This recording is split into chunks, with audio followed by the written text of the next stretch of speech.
All right. So as regarding neonatal sepsis, there's a modality that we use in, this will help us to be able to diagnose the disease.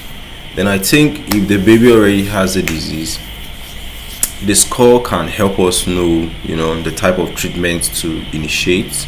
Do you understand? And the type of care we give to such a baby. So your neonatal sepsis score.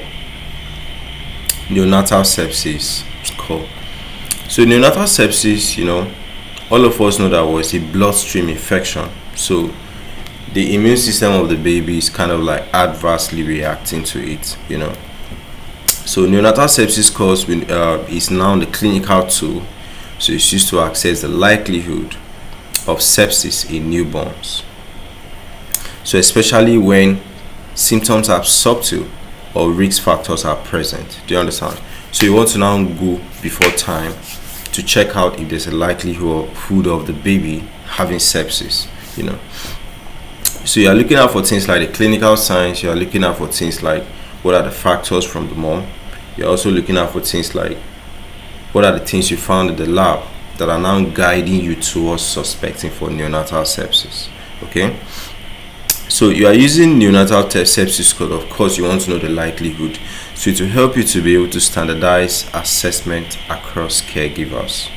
Okay, it will help you to early on dictate the disease. Then it will help you to risk stratify. When you are risk stratifying, you are trying to to what extent? Do you understand? So it will help you to reduce unnecessary antibiotics use. So if you do a sepsis score and you find out that now this baby doesn't have a problem, there's no point using antibiotics on them.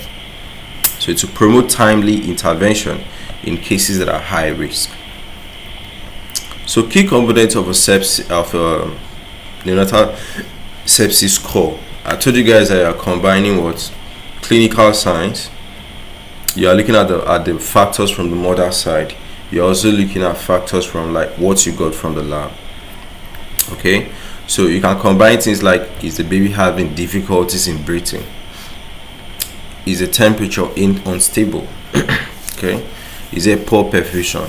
Is the heart rate abnormal? All right, do you have issues in the nervous system? Do you have issues from feeding? Okay, all of these are things you look out for. So if you now check out for all these things and you are finding like at least 3 positive things, 4 positive things, 5 positive things, do you understand? So that's what you now say, okay, this baby has like 3 risk, 4 risk, 5 risk, and so on. So on the mother's side, you can want to look out for things like, is she infected with group B streptococcus? And the membranes though, like were they ruptured for a very long time? They also check out for, did the mother actually have like fever, or infection in the chorion? Okay, then you also check out for, did she give birth to the baby before time? Or of course, a baby giving birth to before time will have a weaker immune system. So for laboratory parameters, you're looking for things like, is the what do you call it, C-reactive proteins, okay, inflammatory markers, right? Of course, if C-reactive protein is present, it will make you confirm that inflammatory markers are there, and it will make you confirm that inflammation is taking place. Okay, you also check out for abnormal white blood cell count. If it is elevated, you can be suspecting thrombocytopenia. If platelet levels are going down, then maybe you culture the blood and it was positive, right?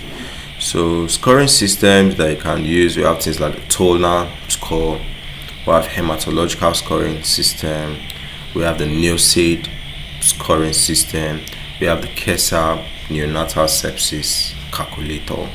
Okay, so all of them, they have different applications. All right, I will make different videos on them, trying to highlight how they can actually be applied into the diagnosis of neonatal sepsis and risk stratifying it.